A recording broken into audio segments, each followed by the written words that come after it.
ပါတယ်ကျွန်တော်တို့နိုင်ငံရဲ့ခြေနေခုပြောင်းလဲလာပြီးတော့ဖျက်ခင်နိုင်ငံတော်ခြေနေလည်းပြောင်းလဲလာတယ်လို့ခံစားပါတယ်ဒီမနေ့ကျွန်တော်တို့ဖျက်ရှိခိုးတဲ့အခါမှာလည်းတိုင်းပြည်ခြေနေပြောင်းလဲလာတယ်မိလည်းပဲဒီမနေ့လာတော့ကနည်းနည်းမှိန်တယ်လို့ခံစားတယ်ခုတော့ပြန်ပြီးလာတယ်ဒီမှိန်တယ်လို့ခံစားတယ်ဆိုတော့ကျွန်တော်တို့ဒီနေ့ဝင်ခါမင်းထုတ်ကပတ်တော်ကတော့ဗာလဲဆိုလို့ရှိရင်ဘုရားသခင်နိုင်ငံတော်ဆိုတဲ့နှုတ်ကပတ်တော်လေးဒီနေ့ဝင်ခါကြည့်ချင်ပါတယ်ဘာလို့ဆိုရင်မှာကျွန်တော်တို့ဘုရားခင်နိုင်ငံတော်နဲ့ပတ်သက်ပြီးတော့ဝင်ခါတာတအားနေတယ်ကျွန်တော်တို့တအားနေတဲ့ခါမှာကျွန်တော်တို့ခရီးသွားတဲ့နေရာမှာဘုရားသခင်နိုင်ငံတော်ဝင်ခါလေးရှိတယ်ရန်ကုန်မှာကျတော့ဘုရားခင်နိုင်ငံတော်လို့မဝင်ခါပဲနေပါလေဘုံသက်တည်ဖြစ်တဲ့သက်တာဆိုပြီးတော့ဝင်ခါလာခဲ့တယ်ဆိုဒီမှာလူမျိုးတွေကနားမလည်မှာဆိုလို့တော့ဘုံသက်တည်ဖြစ်တဲ့သက်တာဆိုပြီးတော့တုံးခဲ့တာပေါ့နော်နှစ်ပေါင်းအခု15နှစ်လောက်တုံးခဲ့ပြီ1995ပြီး2010ဒီ15နှစ်လုံးလုံးကိုပုံသက်တည်ဖြစ်တော့တက်တာဆိုတော့တုံးခဲ့တဲ့ခါမှာလူတွေကပုံသက်တည်ဖြစ်မလာတာတွေ့ရတယ်ပုံသက်တည်ဖြစ်တော့တက်တာဆိုတိတ်မထီရဘူးကြည့်ရတာကျမ်းစာကတော့ပုံသက်တည်ဖြစ်တော့တက်တာဆိုပြီးတော့ပြောဘုရားသခင်နိုင်ငံတော်လို့ပြောတယ်ဆိုတော့ဘုရားသခင်နိုင်ငံတော်ဆိုတာကျမ်းစာပါပြောတယ်ဆိုတော့တရင်ကောင်းလို့ပြောတယ်ဘုရားသခင်နိုင်ငံတော်ဟာတဲ့တရင်ကောင်းဖြစ်တယ်တဲ့ပုံသက်တည်ဖြစ်တဲ့တက်တာလည်းတရင်ကောင်းဖြစ်ရမှာဒါပေမဲ့ကျွန်တော်တို့ခု15နှစ်တွင်းမှာပြန်ကြည့်တဲ့အခါမှာပုံသက်ဖြစ်တဲ့သက်တာလူတွေကဘယ်လိုမြင်တယ်လဲဆိုတော့ကြိုက်တော့ကြိုက်ကြတယ်ဒါပေမဲ့ကြိုးစားပြီးလုပ်ယူကြတဲ့အခါမှာမလွယ်ဘူးပေါ့မလွယ်ဘူးကျွန်တော်ခုကြည့်တဲ့အခါမှာကျွန်တော်ဒီသင်တော်မှာလည်းပဲ15နှစ်တွင်းမှာပုံသက်ဖြစ်တဲ့သက်တာသူတို့ဘယ်လိုမြင်တယ်လဲဆိုတော့တချို့လူတွေကပုံသက်ဖြစ်တဲ့သက်တာဆိုတာဒီဘုရားကျောင်းကြီးကကောင်းစားဆောက်ပြီးတော့အဲ့မှာဘုရားကျောင်းအတစ်ချက်ချက်ဖြစ်ပြီးတော့ပလင်နေရာလှလှပပဖြစ်တော့ပုံသက်ဖြစ်မယ်လို့လူတွေမြင်ကြတယ်ဒါကကျမ်းစာမှာပြန်ကြည့်တဲ့အခါမှာဒါကလွတ်လို့ရတယ်တဲ့ဒါမဲ့ဒါကပုံတင်နည်းပေါ့ပတ်စံနဲ့လွတ်လို့ရတယ်ဆိုတော့ဘုရားကျောင်းကြီးကိုကျွန်တော်စောက်ပြီးတော့လှလှပပလုပ်မယ်ဆိုရင်ပတ်စံနဲ့လွတ်လို့ရတယ်အဲ့တော့ဒါကကျမ်းစာပတ်စံနဲ့လွတ်လို့ရတဲ့ဟာကိုကျွန်တော်တို့အဲ့လောက်ကြီးကျွန်တော်တို့ထူးဆန်းလို့မမြင်ဘူးတရင်ကောင်းလို့မမြင်ဘူးပေါ့ဒုတိယအချက်ကပုံသက်ဖြစ်တဲ့တက်တာပဲဆိုတော့ကျွန်တော်အဝတ်စားလားလေးနဲ့ကားနဲ့တယ်လီဖုန်းနဲ့နေပြီးတော့ဖျားရှိခိုးကြမယ်ဆိုလူတွေအများကြီးလာမယ်လို့ပြန်ခံစားတယ်။ကျမ်းစာပြန်ပြောတယ်ဒါရီကပတ်စံနဲ့လွတ်လို့ရတယ်ဆိုတော့ကျွန်တော်ပတ်စံနဲ့လွတ်လို့ရတဲ့အရာတော်များများကတော့ပုံသက်ဖြစ်တဲ့တက်တာလို့ကျမ်းစာမပြောဘူး။ကျမ်းစာပြောတဲ့ပုံသက်ဖြစ်တဲ့တက်တာဆိုတာတော့နိုင်ငံတော်တရင်ကောင်းဆိုတာကြတော့ငွေနဲ့လွတ်လို့မရတဲ့ဟာငွေနဲ့လွတ်လို့မရတဲ့ဟာကိုသူကပုံသက်ဖြစ်တဲ့တက်တာလို့ကျမ်းစာပြောတယ်ကျွန်တော်တို့15နှစ်တွင်းမှာနိုင်ငံတော်တရင်ကောင်းတို့ပုံသက်ဖြစ်တဲ့တက်တာဆိုတော့ဝင်ခလာတဲ့ခါမှာလူတွေကပုံသက်မဖြစ်လာတာတွေ့ရတယ်။ဘာကြောင့်လဲဆိုတော့ဆာလံကပြောင်းပြန်လုပ်တာပေါ့ကျွန်တော်တို့ချင်းချင်းဒီပါးလေးတာတပည့်ပြောကြည့်အောင်တာတို့တပည့်ကိုပုံသက်ဖြစ်ခြင်းဘာလို့ရမလဲလက်ပိုက်ရမယ်အဲ့ဒါပတ်စံနဲ့လုပ်လို့ရတယ်ဟမ်လက်ပိုက်ခိုင်းလို့ရတယ်ဟေးအားလုံးလက်ပိုက်စင်လက်ပိုက်လို့ရတော့ဒါခိုင်းလို့ရတာပေါ့ပုံသက်ဖြစ်တဲ့တက်တာကြတော့အဲ့လိုခိုင်းလို့ရတာမပြောဘူးလေအထင်းကနေပြီးတော့ထွက်လာတဲ့အရာကိုပုံသက်ဖြစ်တဲ့တက်တာလို့ပြောတော့ဆိုနိုင်ငံတော်တရင်ကောင်းဆိုတာသူကအံ့ဩဖွယ်ဖြစ်တယ်တရင်သိကောင်းတယ်ဘယ်လိုဟာမျိုးလဲဆိုတော့ဒီလိုလက်ပိုက်ပြီးတော့နေတာကအပြင်ကနေကြည့်ရင်တော့ထိတ်ချတာပေါ့ဒါပေမဲ့မချက်ခင်မှာထိုးကြတယ်ဆိုလို့ရှိရင်အဲ့ဒါပုံသက်မဖြစ်တော့ဘူးမနေ့ပိုင်းလက်ပိုက်ပြီးတော့နေ့လယ်မှာထိုးကြတယ်ဆိုရင်ပုံသက်မဖြစ်တော့ဘူးဆိုတော့နေ့လယ်မှာမထိုးဖို့ရံလက်ပိုက်တာဘယ်လိုလုပ်မလဲသဘောပေါက်မှလက်ပိုက်တယ်ဆိုတာတို့မြန်မာနိုင်ငံမှာတော့ယဉ်ကျေးတယ်ခေါ်တာပေါ့မလေးရှားမှာကျတော့လက်ပိုက်တာကိုလူတွေကမကြိုက်ဘူးမြန်မာနိုင်ငံကျောင်းသားမလေးရှားကျောင်းဦးဆရာကြီးရှိမှလက်တော့ပိုက်တာကျောင်းဦးကြီးကပါရိတ်တယ်ဘာဖြစ်လို့ဆိုတော့လက်ကိုကျောင်းသားတွေမပိုက်ရဘူးဆရာကြီးတွေပဲပိုက်ရတယ်မလေးရှားမှာတော့လက်ပိုက်တာပါလို့ဆိုတော့ငါလူတော်กว่าဆိုပြီးတော့နော်ငါလူတော်กว่าဆိုပြီးတော့ချိန်ညာတဲ့ခါမှာလက်ပိုက်ရတယ်မြန်မာနိုင်ငံမှာကျတော့ငါလူညံ့กว่าဆိုတဲ့ခါမှာလက်ပိုက်ရတော့ပြောင်းပြန်ပေါ့ဆိုတော့ရင်ကျေးမှုတွေရများသောအားဖြင့်ကျွန်တော်တို့လူတွေတင်ပေးတဲ့ရင်ကျေးမှုတွေအပေါ်ယံပဲသူကပါလေတင်ပေးလို့ရတယ်အထဲကိုတင်ပေးလို့မရဘူးအခုဒီနေ့ဝင်ခါမယ်နိုင်ငံတော်တရင်ကောင်းချက်လို့မဟုတ်သူကအထဲမှာရှိတဲ့ယောဂတွေကိုပျောက်စေတယ်နိုင်ငံတော်တရင်ကောင်းကဆက်ရှင်မတဲ့ခန်းကြီး3ခန်းကြီး1ကနေပြီးတော့19ရှင်မတဲ့ခန်းကြီး4ခန်းကြီး1ကနေပြီးတော့25ရှင်မတဲ့ခန်းကြီး5ခန်းကြီး1ကနေပြီးတော့48ရှင်မသက်ခန်းကြီး6ခန်းကြီး1ကနေပြီးတော့ဘယ်လောက်ထိလဲ30နဲ့4ရှင်မသက်ခန်းကြီး9 ခန်းရဲ့တစ်ကနေပြီးတော့20နဲ့ကိုအဲ့ဒါတခါလေးနိုင်ငံတော်သတင်းကောင်းဆိုပြီးတစ်ပတ်တွင်းမှာဖြစ်တဲ့ဖြစ်ပေါ့အဲ့ဒါကတစ်ပတ်တွင်းမှာဖြစ်တဲ့တစ်ပတ်လောက်တွင်းမှာတစ်လလောက်တွင်းမှာဖြစ်တဲ့တခင်ခရစ်တော်လောကမှာကြွလာတော့တစ်လတွင်းမှာဒီရှင်မသက်ခန်းကြီး3ကနေပြီးတော့ခုနှစ်ခန်းကြီး29တိကတစ်လတွင်းမှာဖြစ်တဲ့ဆိုတစ်လတွင်းမှာအခြေအနေအများကြီးပြောင်းလဲပြီးတော့လူတွေအားလုံးကပါလဲပြောင်းလဲပြီးတော့လူတွေကအလိုလိုပုံသက်တွေဖြစ်သွားတာပေါ့အဲ့ဒါကိုကျွန်တော်တို့ဒီမှာပြောလဲပုံသက်တွေဖြစ်တဲ့တက်တာလို့ခေါ်တယ်ဒါပေမဲ့ဒီမှာကျွန်တော်ပြောလဲပုံသက်တွေဖြစ်တဲ့တက်တာကြိုက်လို့မဟုတ်ဘူးနော်လုံယူတဲ့တက်တာတော့ဖြစ်တယ်အထင်ရတာတော့ဝိတ္တရှင်တော်ဝိညာဉ်တော်ရဲ့တကူမပါဘဲနဲ့ကျိုးစားပြီးတော့တင်ပေးတဲ့တက်တာပေါ့အင်္ဂလိပ်ပြောလို့ဆိုတော့ foundation ပေါ့ foundation ကအင်္ဂလိပ်ရတော့ formation လို့ပြောပါဆိုတော့လူတွေကတင်ပေးတယ်လက်ပတ်ရမယ်နော်စကားပြောရင်ကောင်းမွန်ရမယ်နော်ဒီလိုလုပ်ရမယ်နော်ဆိုပြောပြပြီးတော့လှုပ်တယ်လှုပ်တော့တစ်လလောက်လုပ်ပြီးတော့နောက်တော့စိတ်ဝင်စားတော့အဲ့တော့ပုံသက်တွေဖြစ်တဲ့တက်တာရဲ့မြန်မာစကားလုံးကြတော့ပုံသက်တွေဖြစ်တဲ့တက်တာဆိုတာအပြင်ကနေလောက်ရတဲ့တက်တာဖြစ်သွားတော့နော်အတွင်းကနေလာတဲ့တက်တာမဟုတ်တော့ဘူးဒီမှာကျမ်းစာပြောတဲ့တက်တာအတွင်းမှလာတော့တက်တာကိုသူကနိုင်ငံတော်သတင်းကောင်းလို့ပြောတယ်ဘယ်လိုလို့အတွင်းရလာမလဲဆိုတော့အခုချိန်မှာလူရည်တွေကိုကြည့်တဲ့အခါမှာလဆာတအားများချင်ကြတာပေါ့လဆာများတဲ့အကြောင်းပြောရင်တော့သူဟာငါလည်းရချင်လိုက်တာကျွန်တော်တို့ကျောင်းကနေထွက်တဲ့လူငယ်လေးတယောက်ကတလား9သိန်းရတယ်ချင်းပြနေမှာပေါ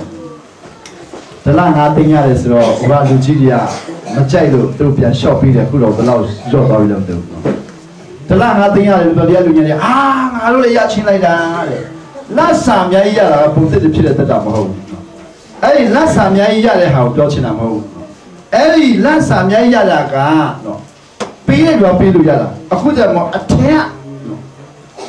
်လက်ဆာအများကြီးမဟုတ်ပဲအထက်ပြီးတော့ချမ်းသာခြင်းအများကြီးရှိတယ်လို့ပုံသစ်ဖြစ်တယ်လို့ခေါ်တော့ဆိုတော့ချမ်းသာမလဲကျွန်တော်ဒီတစ်ခါချင်းပြည့်တဲ့တော့ဗာတွေ့ရတယ်လဲဆိုတော့လူနာကိုဆူတောင်းပေးရတာပေါ့လူနာကိုဆူတောင်းပြီးတော့လူနာတယောက်လာပြီးတော့အန်ဒီတယောက်အသက်50လောက်ရှိတာ၄ယောက်တော့ရှိလာပြီးတော့ဆရာကျွန်တော်ဗာဆူတောင်းပေးရမလဲအန်ဒီလို့ပြီးတော့အန်ဒီကပါပြောတယ်ဆရာလည်းကျမတဲ့ဆေးရုံတက်တာတဲ့350ကုန်သွားပြီတဲ့သူ့ကြောက်ကကအလုံးမလုံးလို့ကြောက်ကအလုံးမလုံးအသေးကအလုံးမလုံးအသေးနဲ့ကြောက်ကကအလုံးမလုံးတော့ပေါ့အဲ့ဒါဆေးရုံတက်နေတာတဲ့ဟာခါဆေးရုံဖလန်ဆေးရုံကလေးကျူဆေးရုံမန္တလေးဆေးရုံရန်ကုန်ဆေးရုံတက်ပြီးတော့ခု350ကုန်သွားပြီတဲ့အခုဆေးရုံကသူ့ကိုလက်ဖြောက်သွားပြီတဲ့လက်ဖြောက်သွားပြီဆိုတော့ဆရာဆူတောင်းပြီးပြောက်မယ်လို့သူယုံကြည်တယ်တဲ့သူကယုံကြည်တယ်သူကျွန်တော်ပြောတယ်ကျွန်တော်ပြန်ပြီးအန်တီတကယ်ယုံသလားဆိုယုံတယ်ဘာကြောင့်ယုံတယ်လဲလို့ပြန်ပြီးတော့ဆရာဆူတောင်းပြီးပြောက်မယ်လို့ယုံတယ်ဆိုကျွန်တော်ဆူတောင်းပြီးပြောက်မယ်လို့ဘာလို့ယုံတယ်လဲလို့ပြီးတော့ယုံပါတယ်တဲ့သူကယုံတယ်ဆိုတော့ကျွန်တော်ပြောတယ်အဲ့လိုဆိုကျွန်တော်ကဘယ်လိုတောင်းပြရမလဲလို့ပြီးတော့ဆရာတဲ့လိုတောင်းပြီးပါတယ်ကျွန်တော်ပြောပြသူကျွန်တော်ဆူတောင်းပြီးလို့ခင်ဗျားပြောက်မှာမဟုတ်ယုံမှပြောက်မှာဆိုတော့ဒါကယုံတယ်လဲဆိုတာပြောပြတယ်သူဘာယုံမလဲဆိုတော့မတည့်တန်ရှင်တော်ဝိညာဉ်တော်ယုံပါတန်ရှင်တော်ဝိညာဉ်တော်တန်ရှင်တော်ဝိညာဉ်တော်ယုံပြီးတော့သူကအခုချိန်မှာအန်ဒီရဲ့နော်တက်တာလေးမှလေပြဿနာအများကြီးရှိတာပေါ့နော်အဲ့ပြဿနာဖြေရှင်းပေးမယ်တန်ရှင်တော်ဝိညာဉ်ကဖြေရှင်းပေးမယ်ဆိုတော့လည်းယုံပါသူဖြေရှင်းပြီးတော့ပျောက်ပြီအဲ့တန်ရှင်တော်ဝိညာဉ်မဖြေရှင်းပေးဘူးဆိုရင်အန်ဒီကပျောက်မှာမဟုတ်ယုံမလားဆိုယုံမဲတယ်အဲ့ဒါဆိုရင်အန်ဒီကျွန်တော်ကအန်ဒီကိုအခုပြောပြမယ်တန်ရှင်တော်ကဘယ်လိုရမလဲလို့ပြီးတော့ဘယ်လိုရမလဲဆိုတာမသိဘူးလေမသိဘူးဆိုဆာရှောင်ရတယ်ပြောပြစပယ်ရက်ရှောင်မလဲလို့ပြီးတော့9ရက်ရှောင်ပါလို့အဲဆိုတရက်2ရက်ရှောင်နားလည်းမဟုတ်ဘူးအစာရှောင်တွေ့ကြုံမရှိရပြတရက်ရှောင်လဲဘာမှနားမလဲ2ရက်ရှောင်လဲဘာမှနားမလဲပိုက်ဝဲစားတယ်3ရက်ရှောင်လဲဘာမှနားမလဲပိုက်ဝဲမယုံတိဝဲစားခြင်းနဲ့ဆိုဘာမှနားမလဲဘူးဆို9ရက်ရှောင်ပါလို့ပြောလိုက်ဟုတ်ကဲ့ဆိုတော့9ရက်ရှောင်ပါပေါ့ပထမတရက်ရှောင်းတယ်2ရက်ရှောင်း2ရက်ရှောင်းတော့ပါလာပြောပြန်ဆီယမ2ရက်ရှောင်းဘာမှမရှိပါလားဆူတော်မလားကျန်းစာဖက်ရမလားတချင်းဆူရမလားဘာမှလည်းမသိပါလားပါတချင်းလည်းဆူစရာမလိုဆူလည်းတောင်းစရာမလိုနောက်ပြီးတော့ပါလေကျန်းစာလည်းဖတ်စရာမလိုရှောင်းတာရှောင်းအားပြတ်တဲ့ရှောင်းဆိုတော့3ရက်လောက်ကျတော့ကျမတအားပြတ်တော့ပြတ်မစီရှောင်း4ရက်မြောက်ပါသူလည်းကျမတော်အားပြတ်သွားပြီလေဘာပြောလဲဆိုတော့အဲ့လိုအားပြတ်တဲ့အချိန်မှာဘသူအားကိုးတယ်လဲလို့ကျွန်တော်သူ့မိတာပေါ့ဘယ်သူမှအားမကူလို့တည်တော့မယ်လေအဲ့ဒါဆိုရင်တော့တည်တော့မယ်ဆိုတန်ရှင်းတော့မရသေးလို့မရသေးဘူးကြည်စမ်းလူတွေဟာတန်ရှင်းတော့ဝိညာဉ်တော်မရဘဲနဲ့အကူကြီးမရဘဲနဲ့အတောင်း คุณตั้งชื่อไม่หรอกเท่าปั้มระยะไปเนี่ยโยกาเปียวเชนเนี่ยไม่มีอันเนี่ยเชื่อว่าเอามีเชนเนี่ยเสกทุลาอยู่เสกชีเชนเนี่ยโดนตัดทุลาอยู่ว่าเปลี่ยนยิงเสกเชนเนี่ยยังพิจารณาอยู่เปลี่ยนว่าเปลี่ยนยิงใช้ยิงลูกเชนเนี่ยไม่มีหรอกคุณอยู่มาป่าเป็นลูกเชนเนี่ยครับมาขนาดเป็นลูกอย่างสุดท้ายดูแค่เลี้ยจะยาวไปเขาบีทีนี้ก็สัตว์จีมน่าจะมาต้อนให้เราเลยมาต้อนให้เราข้าจะมาตั้งชินดาวินเราแต่อาลูเลยsoตั้งชินดาวินเราสกัดเปียวหรือเปล่าเนี่ยกูเราตั้งชินดาวินเราจะมาตัวบีสาชาวนาตีเราไหมกูเราคุยบ้าหรือตัวคุยดาวมาเลยso thatเลี้ยเรามาคุยดาวเนี่ยมาเลี้ยเรามาคุยดาวเลยข้าจะเราวิญญาณตุสิวลาบาลุตเลยตัวคงอาบีเราso ตั้งชินดาวินเราคงอาบีเลยข้าตัวสาชาวนามาเจ้าเรามาเจ้าเราคนนี้ที่ชาวเนี่ยคนนี้ที่ชาวเราตู้จับว่าเต็มเปลี่ยนเสียงเลยจีซัน所以照顾的全部顶天阿些公民咯，不辛苦。但是呢，我们都是搞出来看嘛，照顾的变现来。那都得要搞不？咱们今天努力表了，得要搞什么？西部路、北部路，哪一部咯？都得要搞的，我们要故意当，故意当。等你有些生活不到，咱们都等你有些生活不到看呢。ဘာဖြစ်လို့လဲဆိုတော့ကျန်းစာပြောတယ်ကျွန်တော်ခန္ဓာကိုယ်ထဲမှာရှက်အညစ်အကြေးတွေကိုတန်ရှင်းတော့နဲ့စီးကြောတော့မယ်ဆိုတော့ရေသုံးတယ်ကျွန်တော်လည်းအမျိုးသမီးလည်းဝတ်လျှော်တဲ့ခါမှာရေသုံးတယ်နော်အဝတ်လျှော်ပါဆိုရင်ရေသုံးရတာဟုတ်လျှော်တဲ့လူကတော့ရှိတယ်ဒါပေမဲ့ရေကိုသုံးရတာပေါ့တန်ရှင်းတော့နဲ့ကျွန်တော်ခန္ဓာကိုစီးကြောတော့မယ်ဆိုရင်ရေသုံးပါဆိုတော့ရေတောက်ပြီးနော်ရေတောက်ဝင်လာအဲ့ဒါသုံးမယ်စပထမနေ့သူကဆန္ဒခွက်တောက်လိုက်တယ်ဒုတိယနေ့ကျမတောက်ချင်တော့ဘာဖြစ်လဲပြီးတော့အန်ချင်လို့တဲ့အာရင်လည်းယောဂထွက်မှာတောက်တတိယနေ့ပြန်တောက်လို့ဆန္ဒခွက်ကျတဲ့စတော့ထားလေးကြတော့တအားအန်ချင်နေမတောက်ရဲလို့လေအဲ့ယောဂအထဲမှာယောဂတအားများလို့အဲ့ဒါတောက်လိုက်ပြန်ပြန်ဖြစ်ရှင်းပြီးလိုက်မယ်ဆိုလေးနဲ့တောက်တော့အန်တာပေါ့အန်တာပေါ့ဒါတော့6ရက်နေ့တော့ဆိုဒါအန်သွားပြီပေါ့အန်သွားတော့အဲ့မှာအန်တဲ့နေရာမှာတဲ့အဖတ်ဒီများရအန်တာပေါ့နော်အဝါရောင်လဲအန်နေနောက်အဒီရောင်လဲအန်နေတခါတည်းကြတော့အစိမ်းရောင်လဲအန်နေတခါတည်းကြတော့ဝန်းသွားပြီးသူ့ဝန်းသွားတဲ့ခါမှာပါလေအမေးရောင်ကြီးစိတ်မစင်လို့ထွက်တယ်တဲ့ဆိုတော့ခုနှစ်ရက်ကြာလာတဲ့ခါကျတော့သူကပျောက်တယ်လို့သူကတတိခံတာပဲကျွန်တော်စီလာပြီးတော့မနေ့ဆိုမှဆရာကျမပျောက်တယ်ဒါနဲ့တတိမခံရဘူးလေဘာလို့လဲဆိုတော့ယောဂဆိုးလူတွေကပြောတော့တအားရှက်တာပေါ့ခုလူတွေကပါလေစီပိုးစွန်ကြုံတယ်မပြောရကြဘူးလေဒီပိုးစွန်မပြောရကြဘူးရှက်တာပေါ့ကြောက်ကတည်းကမပြောရဘူးသူကလူထုရှိမှမပြောရဘူးလေဆရာစီမှာတတိခံတယ်တဲ့ဆိုရပြီလေကျွန်တော်စီမှာတတိခံပြီးပြီလေနော်ကျွန်တော်စီမှာခံလိုက်နောက်ပြီးတော့ကိုယ့်ရမျိုးသားစီမှာခံလိုက်နောက်တာသမီစီမှာခံလိုက်နောက်ဆွေမျိုးစီမှာခံလိုက်တပြည့်ပြည့်နဲ့တယောက်ပြီးတယောက်ခံလိုက်ပေါ့ပြီးပြီပေါ့ဘုရားเจ้าမှာခံစရာမလိုဘူးလေပြောရအောင်ဆိုတော့နိုင်ငံတော်ရဲ့တရင်ကောင်းဆိုတာဘာလဲဆိုတော့နိုင်ငံတော်ဆိုတာဘုရားသခင်နိုင်ငံတော်ဆိုတာသခင်ခရစ်တော်အလုပ်လုပ်တဲ့နေရာကိုဘုရားခင်နိုင်ငံတော်လို့ခေါ်တယ်ဘုရားသခင်နိုင်ငံတော်ဆိုတာသခင်ခရစ်တော်အုပ်ချုပ်တဲ့နေရာသခင်ခရစ်တော်အလုပ်လုပ်တဲ့နေရာသခင်ခရစ်တော်အာဏာရှိတဲ့နေရာကိုဘုရားခင်နိုင်ငံတော်လို့ခေါ်တယ်ကျွန်တော်ဘုရားသခင်နိုင်ငံတော်လို့ပြောတဲ့အခါမှာအဲ့ဘုရားခင်နိုင်ငံတော်မှာသခင်ခရစ်တော်အုပ်ချုပ်ရမယ်သခင်ခရစ်တော်အလုပ်လုပ်ရမယ်သူအာဏာရှိရမယ်အဲ့ဒါဘုရားခင်နိုင်ငံတော်ပေါ့အဲ့ဒီနိုင်ငံတော်ထဲမှာတန်ရှင်တော်ဝိညာဉ်တော်ကအလုပ်လုပ်ရမယ်ဘာလို့လဲသခင်ခရစ်တော်အုပ်ချုပ်ထားတယ်ဆိုတော့ကျွန်တော်ရဲ့ပြဿနာတွေအားလုံးတန်ရှင်တော်ကပြည်တောင်းရမယ်တောင်းတဲ့အခါမှာသူကအလုပ်လုပ်မယ်အလုပ်လုပ်တဲ့အခါမှာကျွန်တော်လူသားတွေအများဆုံးပြဿနာလူတွေပါလေအပြင်ပန်းတရမဲ့တို့လှဆင်ချင်တာဟုတ်ဆိုတော့အဝတ်စားလာဆရာဥပဝတိမနေ့တရားဟောတဲ့ကလာတိုက်ပုံအင်ဂျင်နဲ့လေကတော်နဲ့ပစုအယောင်လက်တဲ့ဟာပေါ့ရခိုင်ပစုပိုးထည်နဲ့နောက်ပြီးတော့ခေါင်းပေါင်းနဲ့မျက်မှန်နဲ့နောက်ပြုံပြုံတဲ့ဟောရင်တော့လူလေးပြင်မှာတအားကောင်းတာပေါ့ဒါပေမဲ့တရားဟောချက်ကလူတွေအချုံးမပြီးဘူးဆိုရင်လည်းခဏလေးပဲကြာတယ်ဒါပေမဲ့လူမဟုတ်ပဲနဲ့ဆရာဥပတရားဟောတဲ့ထဲမှာလူတွေအချုံးပေးမဲ့တခုလေးပါလေအစားရှောင်းဘာတဲ့ယောဂပြောက်ဖို့အတွက်ဘာယောဂပြောက်လဲလူတွေပြောတဲ့ယောဂ TB ယောဂလို့တော့မသိတာဘူးယောဂဆိုတာစိတ်တူရတဲ့ယောဂပဲလူတွေကိုခုမထွက်နိုင်တဲ့ယောဂပဲလူတွေနဲ့မပြေလည်တာတဲ့ယောဂပဲနောက်ပြီးတော့တိုင်းပြည်ရဲ့နော်ပြဿနာတွေကမုန်းတာတဲ့ယောဂပဲနောက်လူမျိုးအချင်းချင်းမုန်းတာတဲ့ယောဂပဲယောဂရတအားများတယ်အဲယောဂရတအားများတဲ့ခါမှာအစာရှောင်တဲ့ချိန်မှာကျွန်တော်တို့အဲ့ဒါကိုကြော်လွှားဖို့အတွက်မဟုတ်ဘူးတန်ရှင်းတော်ဝိညာဉ်တော်ကိုကြီးရဖို့အတွက်ဆာရှောင်ရတယ်ဆိုတော့ရှင်မသက်ခိုင်းတုံးကိုတွေ့လိုက်တဲ့ခါမှာမတွေ့ရတယ်လေဆိုတော့ရှင်မသက်ခိုင်းတုံးမှာသခင်ခရစ်တော်ကလည်းနှစ်ချင်းခံပြန်တဲ့တိုင်နဲ့အစာရှောင်တယ်ဒါနှစ်ချင်းခံပြန်တဲ့အစာရှောင်သူ对，你请看嘞，你请看嘞，比较，但是我都是这样的，我遇到都是这样的，都是啥想？那你一到上的时候，一帮理解到上来的，所以这个路个表变，路也表变，路大也表变不了的说，但是看到平常大的想法，我俺都在不路上面来的，表变都不来。啊，可能老年的长标了嘛，年轻的长标哩。平常大了嘛，你老年轻，这路不比年轻别路多嘛，不。လူရအာတခင်ခရဖျားသားပဲရှောင်းနိုင်မှာကျွန်တော်ဘယ်လိုရှောင်းနိုင်မလဲတခင်ခရဖျားသားပဲရလိစရှောင်းနိုင်မှာတရားတော်ရှောင်းနိုင်တယ်တက်တော်ရှောင်းနိုင်တယ်ကျွန်တော်လူသားတွေဘယ်လိုရှောင်းနိုင်မလဲပြောင်းပြန်လုပ်ပြတာလူသားတွေရဲ့အချင်းချုပ်တွေပြောင်းပြန်ပေါ့ကျမ်းစာပြောတာတော့ခရစ်တော်ဟာတဲ့ဆာရှောင်းဆရာမလို့သူကနှိမ့်ချတဲ့အတွက်ဆာရှောင်းတာကျွန်တော်လူသားများလုပ်ရမယ့်ဟာသူကအရင်ဆုံးလုပ်လိုက်တာပြောချင်တာကတော့ဒီနေ့လူဟာတဲ့နော်အကြီးအကဲဖြစ်ခြင်းအနှိမ့်ချဆုံးဖြစ်ရမယ်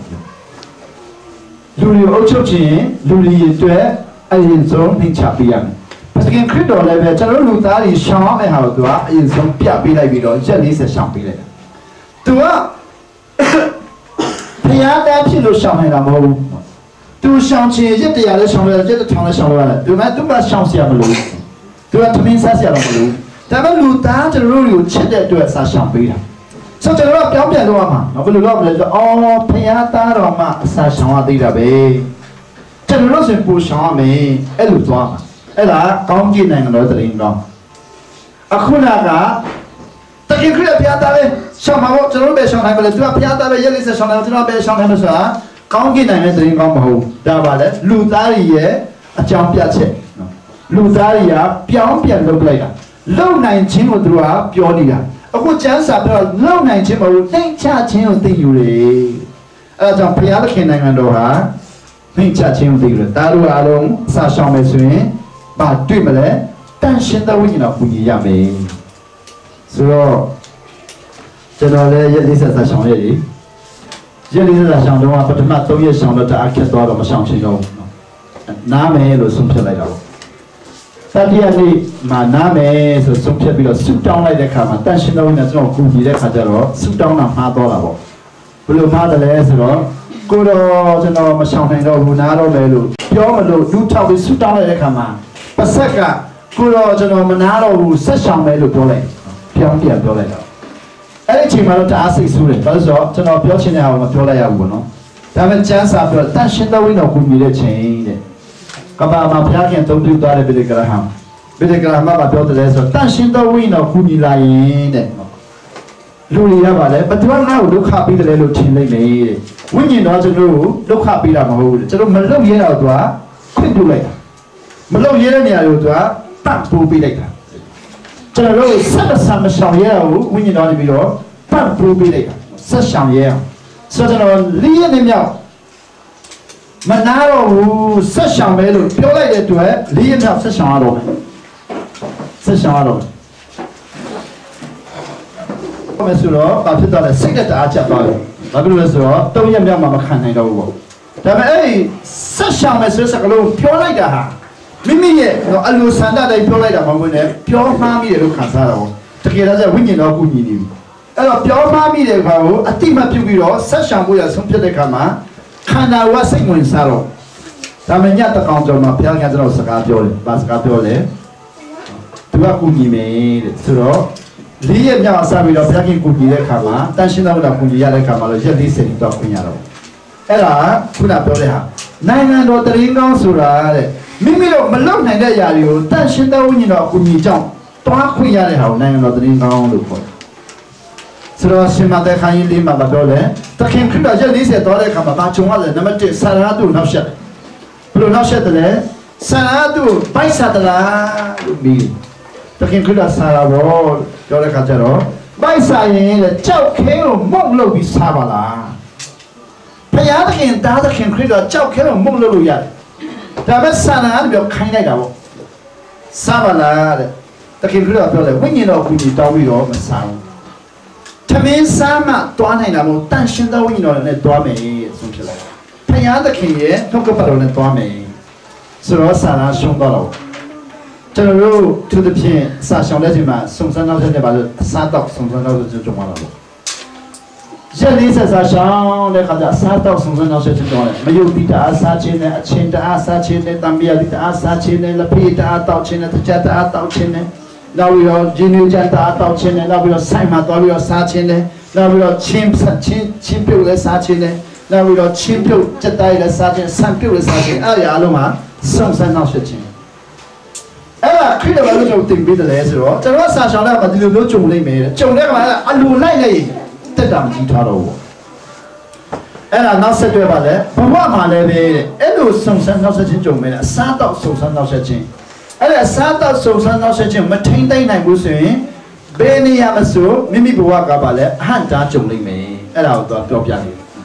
ဆိုတော့တခင်ခရစ်တော်အပန်းပြီးတော့ဘုရားသားဖြစ်ပြီးတော့စုံစမ်းနောက်ဆက်ခြင်းကြုံရတယ်လည်းဒီဘူးဆိုတော့ထင်မယ်မဟုတ်ဘူးကျွန်တော်လူသားရုပ်တင်တန်းပေးနေတာတချို့တွေကကျွန်တော်ဆရာတဲ့တခင်ခရစ်တော်ဘုရားသားမဟုတ်ဘူးလားတဲ့ဘာဖြစ်လို့ဆန္ဒတို့တောင်းဆုံဆန္ဒလဲလို့ပြောကြတယ်ဆန္ဒတို့တောင်းဆုံဆန္ဒမဘုရားတကယ်ခွင့်ပြုလိုက်တာဘာလို့လဲလူသားတွေအတွက်သင်ခန်းစာဖြစ်လာခွင့်ပြုလိုက်ဆိုတော့ကျွန်တော်တို့သင်ခန်းစာပေးပါပြီလေအစားတော့စုံစမ်းနောက်ဆက်ခြင်းကြုံလာရင်ကိုယ်ကဘာလို့လဲတန်ရှင်တော်ဝိညာဉ်တော်နဲ့နိုင်ယူပါဆိုတော့ကျွန်တော်စံရက်လေးဆက်ဆောင်ပြီးတော့မှလူတွေကစားတော့လာပေးကြတယ်လာထူကြတယ်စားတော့ကောင်းစားပါလာထူကြတယ်နောက်ကျွန်တော်တကယ်ချင်းလည်းထူကြတယ်တကယ်ချင်းကြစားတော့ကောင်းစားကြတော့ဝတ်တုတ်ကြီးဖြစ်သွားကြတော့ကျွန်တော်ကြတော့စားတော့ကောင်းမစားဘူးနှုတ်ခပတ်တော်ပဲဆက်ပြီးတော့လိုက်လာတယ်ဘာကြောင့်လဲဆိုတော့ဆာနာလေတဲ့အကွက်မြင်ချောင်းနေအစာရှောင်တဲ့လူကစားတော့တဲ့အကွက်ချောင်းပြီးတော့စားတော့ကျွေးတာပေါ့ကျွန်တော်အစာရှောင်ပြီးဆိုရင်လာထွေးပူများလိမ့်မယ်အစာ၄ရက်လောက်ရှောင်လာဆိုလာထွေးပူများလာမယ်9ရက်ဆိုပူများလာမယ်10ရက်ဆိုလူတွေပူများလာမယ်အဲ့လိုလာထွေးပူများလာရင်ကွာအဲ့မှာစုံစမ်းတော့ချင်းကြုံရမယ်အထူးသဖြင့်အစာရှောင်ပြီးတည်သွားလူတွေများစုံစမ်းတော့ချင်းကြုံရတာများတယ်တအားကြုံရတယ်ဒုတိယချက်ကြတော့ဆာတူဘာဖြစ်တယ်ဆိုပြပြောလို့ခမရတဲ့ဖယားသားဖြစ်ဖယားเจ้าကခုန်ချလိုက်လူတွေဖယားเจ้าနဲ့မြင်တဲ့ခါမှာခြေတော့မကျိုးအော်ဖယားသားပဲလို့ပြောလိုက်မယ်ဒါလည်းပဲဖယားသားဖြစ်နေပြီးသားကိုသူကပြီးတော့တတိပြခိုင်းတယ်ကျွန်တော်လည်းဖယားသားဖြစ်ပြီးသားကိုဆာရှောင်းလက်ချင်မှာတတိပြခိုင်းရတယ်ရှိချင်းတော်မှာဒီတစ်ခေါက်သွားတော့လွန်ခဲ့တဲ့နှစ်ပေါင်း30လောက်ကကျွန်တော်အမျိုးသမီးတရားပေါ့သူကဖျားသားဖြစ်နေပြီဖျားသားဆိုကျုံကြည့်သူတွေကဖျားသားဖြစ်ပြီးပြီတတိပြတ်ဆရာမလို့အဲ့တော့သူကဖျားသားဖြစ်တဲ့အကြောင်းတတိပြတ်ပါဆရာသူ့လိန်တဲ့ခါဆိုသူကလည်းယုံပြီးတော့ဘာလို့လဲဆိုတော့ချင်းတော်မရှိဟာမျိုးမရှိတင်းပြင်းနဲ့တိတာဆိုချောင်းကိုသူကခုံရတယ်မျိုးသမီးကဖျားသားကဆိုခုံလိုက်ရတယ်ခုံတော့သူ့ထမီတော့ဘုံပြေးသွားတယ်တော့ခုံတဲ့ခါမှာထမီရတော့အာဆိုတော့ထမီဘရာဆိုပြေးပြီးတော့အကုန်ပြေးသွားတယ်အဲ့ဒါဆရာလိန်တာကျွန်တော်တို့ကဘုရားသားဖြစ်တဲ့တတိပြဆရာမလို့ဖြစ်ပြီးသားဆရာကျွန်တော်လိမ့်တာဆိုလိမ့်နေအဲ့လိုဘုရားသားဖြစ်တာကိုခုန်ချက်ပြီးတတိပြပါလားတခင်ကလည်းပါလို့ဆရာတဲ့ဘုရားသားခင်ကိုအဲ့လိုမဆုံးဆမ်းပါနဲ့တတိပြဆရာမလို့ဘုရားသားဖြစ်တာကိုလို့တတိပြမလဲအော်ဘယ်လိုလဲခဏလို့တတိပြဆရာမလို့မိမိအထဲမှာဘုရားသားဖြစ်တာကိုတတိနေရရှိရတယ်ဘယ်လိုရှိရမလဲခိုင်ခန့်သောယုံကြည်ခြင်းရှိရခိုင်ခန့်သောယုံကြည်ခြင်းနဲ့ကွာဆက်သွားတယ်တော့မဟုတ်လူတွေရဲ့အထင်ကြီးအောင်ပဲသူကတတိပြခိုင်းတယ်ရှင်ရဲ့ယုံကြည်သူတော်များသူဆာရှောင်းလာပြီဆိုပါလေလူတွေထင်ကြီးအောင်စာရဏတွေလိမ့်တတ်တာပေါ့တတိယပြန်လိမ့်တယ်ဘယ်လိုပြန်လဲဆိုတော့ခမည်းလောကကြီးကိုကြည့်ပြီးတော့တဲ့အမှန်မပြောဘူးလားစာရဏနဲ့ပြောတော့ခရစ်တော်လည်းပြောအေးချစ်တာဘောပြောတော့ချင်းကျွန်တော်တစ်ချက်တော့ရှိခုပါတဲ့အကုန်လုံးပြိမယ်ဒါလူတွေစာဆောင်လက်ချင်မှလို့ဖြစ်တယ်လူတွေစာဆောင်ချင်မှပါလေစုတောင်းခိုင်းတာရှိတယ်အိမ်ဝယ်ဖို့တို့စင်ကာပူသွားဖို့တို့ကိုရီးယားသွားဖို့တို့အမေရိကန်သွားဖို့တို့နော်ဒါတွေအားလုံးကစုံစမ်းတော့ချက်ချင်းကျွန်တော်စာဆောင်တာအဲ့လိုလောကကြီးကိုလိုက်လျှောက်သိမ့်ပိုက်ဖို့လို့ရှောင်ခိုင်းတာမဟုတ်ကျွန်တော်အသက်တာဖြစ်ပြီးပြောင်းလဲဖို့ရှောင်ခိုင်းတာကျွန်တော်အသက်တာထဲမှာပြောင်းလဲမှုတွေလုပ်ပြီးတရင်ကောင်းတွေပေးနေ